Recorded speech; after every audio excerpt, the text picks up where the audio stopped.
Hi viewers, welcome to vvkingsactivitysamayal. இன்னைக்கு நம்மளோட சேனல்ல prawn gravy எப்படி பண்ணலாம்ங்கறத வீடியோல பார்க்க போறோம். 15 minutesலயே நம்ம gravy வந்து ஈஸியா பண்ணி முடிச்சிரலாம். எப்படி பண்றது அப்படிங்கறத வீடியோக்குள்ள போய் பார்க்கலாம். நம்மளோட சேனலை நீங்க என்ன subscribe பண்ணாம இருந்தீங்க அப்படினா subscribe பண்ணிருங்க. வாங்க வீடியோக்குள்ள போகலாம். கடாயில கொஞ்சமா எண்ணெய் ஊத்திருக்கேன். எண்ணெய் நல்லா ஹீட் ஆனதுக்கு அப்புறமா 2 கிராம்பு, 2 ஏலக்காய், ஒரு அன்னாச்சி பூ, பட்டை இலையை வந்து பிச்சு வச்சிருக்கேன். அது எல்லாத்தையுமே நம்ம இப்ப சேர்த்துறலாம். 1/4 டீஸ்பூன் அளவுக்கு பெருஞ்சீரகம் சேர்த்துட்டு 2 பெரிய வெங்காயத்தை வந்து சின்னதாக கட் பண்ணி வச்சுருந்தேன். அதையும் சேர்த்து வதக்கிடலாம். கண்ணாடி பதம் வர்ற வரைக்கும் வதக்கி விட்டுறலாம். இப்போ மிக்ஸி ஜாரில் ஒரு பெரிய வெங்காயம், 3 பல் பூண்டு, கொஞ்சமாக இஞ்சி சேர்த்துட்டு பைன் பேஸ்ட்டாக அரைச்சி எடுத்துடலாம்.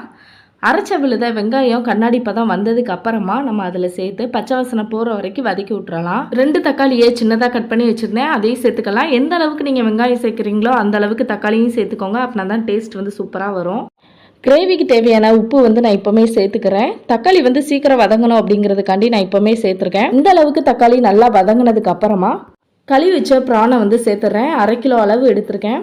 1/4 டீஸ்பூன் அளவுக்கு மஞ்சள் தூள், 1/2 டீஸ்பூன் அளவுக்கு மல்லித்தூள், 1 டீஸ்பூன் அளவுக்கு மிளகாய் தூள், 1/2 டீஸ்பூன் அளவுக்கு ஜீரகத்தூள் சேர்த்துட்டு நல்லா வந்து மிக்ஸ் பண்ணி விட்டுறலாம். பச்சை வாசனை போகிற வரைக்கும் ஒரு 2 மினிட்ஸ் வரைக்கும் நல்லா வதக்கி விட்டுறலாம். இந்த அளவுக்கு நம்மளுக்கு நல்லா வதங்கிருச்சு. இறால் வந்து நம்மளுக்கு நல்லா சுருங்கி வந்துருச்சு. 1/2 கிளாஸ் அளவுக்கு நம்ம தண்ணி சேர்த்துட்டு இப்போ கொதிக்க விட்டுறலாம். இறால்லேயே நம்மளுக்கு வந்து தண்ணி விடும். அதனால தண்ணி கொஞ்சம் கம்மியாகவே சேர்த்துக்கோங்க. ஒரு 10 மினிட்ஸ் வரைக்கும் நம்மளுக்கு கொதிச்சா போதும். இந்த அளவுக்கு நம்மளுக்கு வந்து தண்ணி விட ஆரம்பிச்சிருச்சு. ஒரு 10 மினிட்ஸ்லேயே இந்த அளவுக்கு நம்மளுக்கு வந்து கட்டியாக கிரேவி மாதிரி வந்துடும். இதுக்கு மேலே நீங்கள் வேக விட்டீங்க அப்படின்னா ரப்பர் மாதிரி ஆயிரும். அதனால் இந்த ஸ்டேஜில் நம்ம அடுப்பு ஆஃப் பண்ணிடலாம். அவ்வளோதான், டேஸ்டியான இறால் கிரேவி ரெடி. நீங்களும் இதே மாதிரி ட்ரை பண்ணி பாருங்கள். நம்மளோட சேனல்ஸில் வர்ற வீடியோஸ் எல்லாமே உங்களுக்கு பிடிச்சிருந்தது அப்படின்னா லைக் பண்ணுங்கள், ஷேர் பண்ணுங்கள் அண்ட் சப்ஸ்கிரைப் பண்ணுங்கள். தேங்க்யூ.